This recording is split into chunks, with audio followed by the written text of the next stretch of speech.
For UNESCO, MLE or MTB MLE, L1 MLE is our priority, strategic priorities in education. And even beyond, we talk about linguistic diversity in our cultural work, in our social science work, in our communication work. So it is really much at the core of many work we do. But in education, right now, our actions in education are guided by the Bangkok priorities for action on first language-based multilingual education. It is a framework action that was endorsed at the 7th International Conference on Language Education in Bangkok in 2023. And it highlights and reminded us the importance of first language instruction in accelerating learning, strengthening education systems, addressing some of the global learning crisis, and most of all, achieving SDG 4.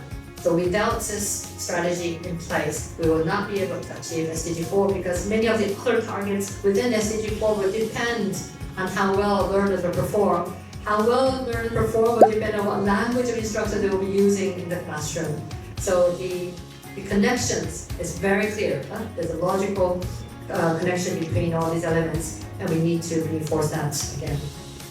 Now, some of the priorities within that framework, like raising awareness on the language instruction, investing in quality multilingual education materials, improving teacher training, monitoring, and making sure we collect disaggregated language, disaggregated data, and strengthening partnership across government, NGOs, local communities, so on. So there's nothing new about the priorities, but it's good to see that these priorities are also in line with what is really happening on the ground and in policies, and we want to also scale up that as much as possible.